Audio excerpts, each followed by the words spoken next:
Dans cette vidéo, je vais t'expliquer comment faire une revue hebdomadaire et de comment freiner en fait le chaos dans ta vie. En fait, un examen hebdomadaire est une technique de productivité qui est essentielle si tu veux améliorer tout ce qui est gestion du temps, productivité, efficacité, etc.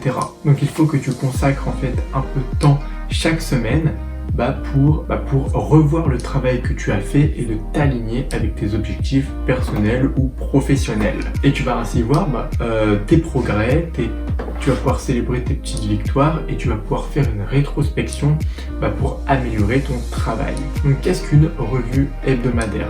En fait, c'est que tu vas revoir ton travail chaque semaine. Donc qu'est-ce que c'est en fait ? Donc un examen hebdomadaire, ça va être un temps que tu vas consacrer chaque semaine pour revoir en fait ton travail que tu as fait. Tu vas faire une rétrospection de ton travail et tu vas pouvoir le perfectionner, à revoir ton travail.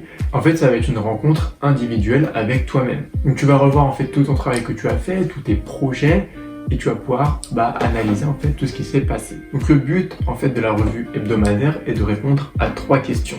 Qu'est-ce qui s'est bien passé cette semaine ? Qu'est-ce qui ne s'est pas bien passé cette semaine et que j'aurais pu améliorer ?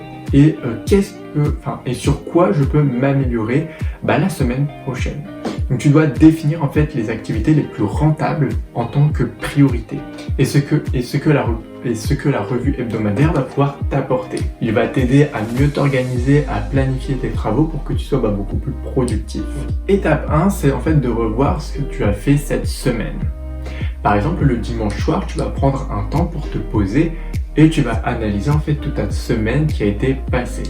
Donc tu vas faire une revue de cette semaine.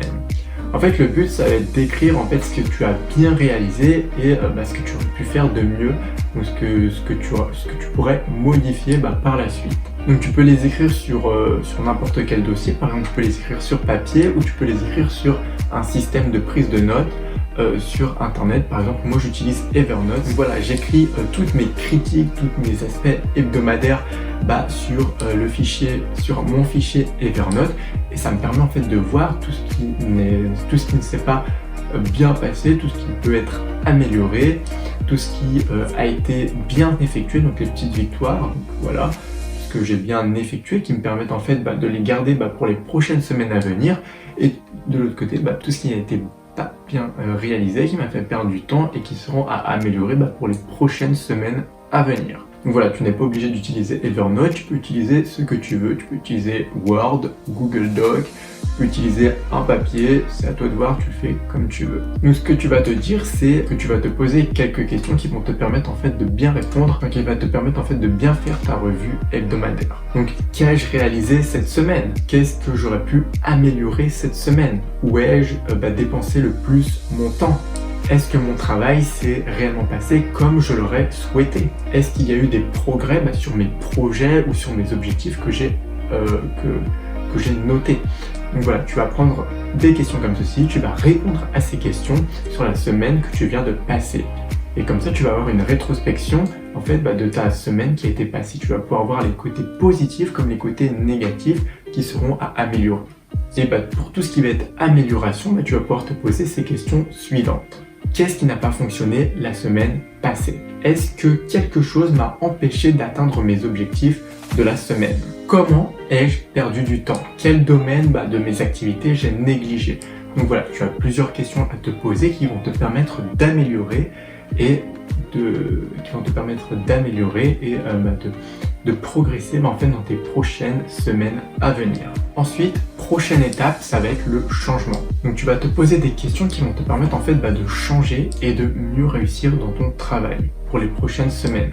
Donc tu vas te poser ces questions suivantes. Donc qu'est-ce que j'ai bien fait la semaine passée et qu'est-ce que je peux en tirer de bénéfique pour continuer sur cette voie ? Que puis-je supprimer dans mon travail qui va me permettre de simplifier et de gagner du temps ? Qu'est-ce que j'aimerais changer dans ma façon de travailler ? Il existe plusieurs questions que tu peux te poser pour te permettre de faire un changement. Et parfois, voilà, une seule idée peut changer et qui peut te faire changer tout ton aspect de travail, tout ton travail. Et parfois, une seule idée, en fait, peut changer toute ta façon de travailler pour toujours. Donc, c'est à toi de bien comprendre, à te poser les bonnes questions et tu pourras mieux travailler. Et ensuite, dernière étape, ça va être la planification. Donc pour trouver les tâches les plus rentables, celles qui vont te permettre de gagner un maximum de temps, d'avoir les meilleures priorités, il faut que tu te poses les questions suivantes. Donc que puis-je faire la semaine prochaine pour préparer mes objectifs à moyen, à long terme, etc.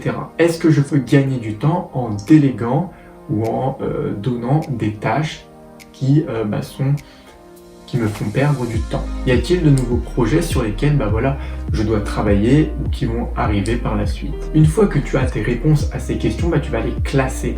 Tu vas classer ces tâches. Donc tu vas planifier tes tâches par niveau d'importance. Donc tu vas faire par ordre du plus important au moins important dans ton calendrier.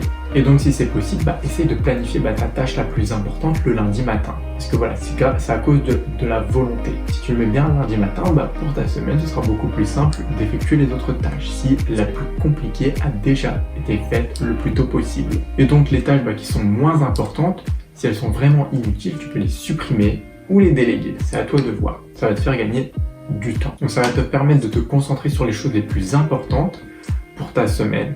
Et c'est extrêmement efficace en fait de faire une revue hebdomadaire chaque semaine. Ça va te permettre en fait de bien comprendre et d'améliorer au fur et à mesure tes semaines qui suivent pour travailler plus efficacement. Donc j'espère que cette vidéo t'a aidé, mais ne quitte pas cette vidéo. Juste avant, je souhaiterais te partager si tu veux aller plus loin, si tu veux recevoir mon contact privé et que je puisse t'aider et t'accompagner encore plus dans ta progression, tu peux cliquer sur le premier lien dans la description, c'est totalement gratuit et tu vas recevoir 4 fois par semaine des vidéos, des emails pour t'aider et t'accompagner encore plus. En tout cas, on se retrouve pour une prochaine vidéo. Merci pour ton attention et surtout, n'hésite pas si tu as des questions. Salut!